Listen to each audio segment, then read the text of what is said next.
So now that we know how to make GET requests using AJAX, it's time to learn how to make POST requests. How can we make POST requests? First of all, you need to understand what POST requests are used for. POST requests are used in case we want to insert data into a database. So usually you are not going to make POST requests. Most of the time you aren't going to be using POST requests. Instead, you are going to be using GET requests. But in some situations you might need to use POST requests. Therefore, I'm going to be introducing you to the concept of POST, of making POST requests, and also how to make a POST request. So to make a POST request using this service, using the JSON placeholder service, the method obviously is POST, and the endpoint is POSTs.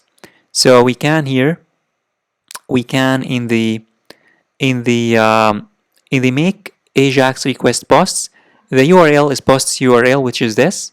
We already have this URL, which is this one that I'm going to be using, which ends with /posts. And now instead of using get, I'm going to use POST. I'm going to use POST. And then in the response here, instead of the, let me show you that here in the response, instead of displaying data, I'm going to be displaying the response in the console for now. So I'm going to comment this out. For now, I'm going to comment this out. And then at the bottom, I'm going to call this function, instead of make AJAX request single post, I'm going to call the make request posts. And then I'm going to save and head on over to the browser to show you what's going to happen. Let me now refresh and let me check the console. I'm going to open the console and we have an error, obviously.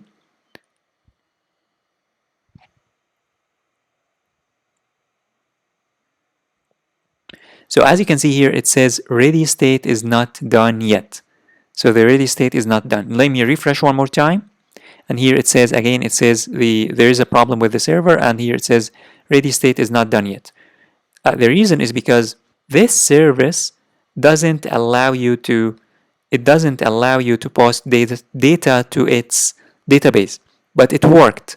It worked because it says here, let me show you that. It says it executes this part.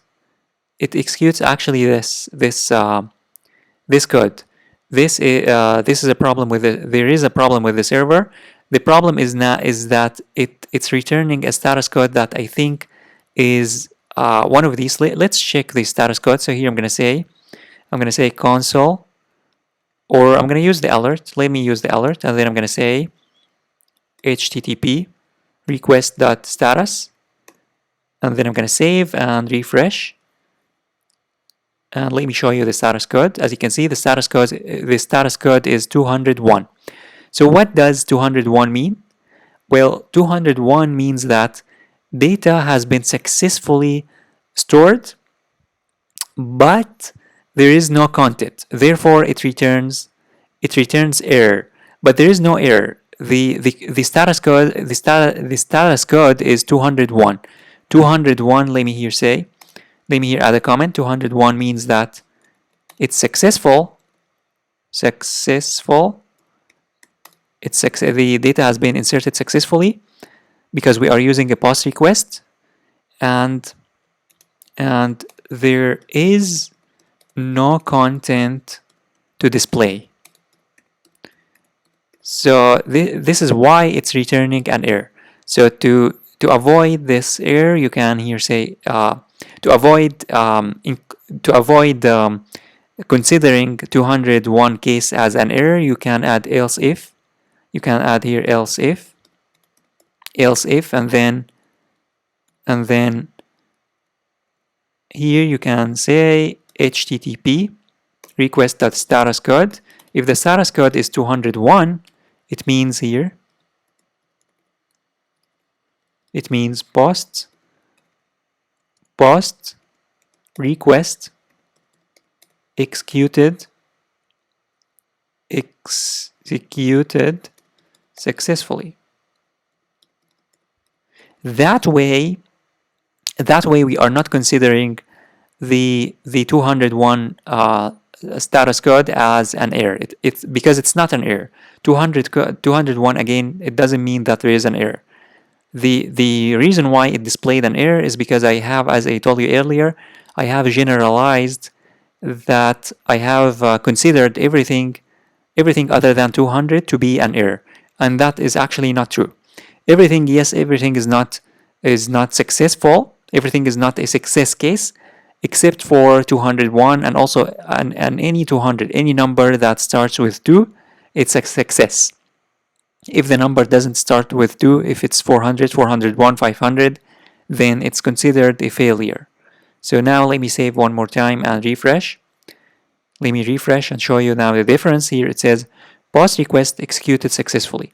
So it worked successfully, and now you know how to make a post request.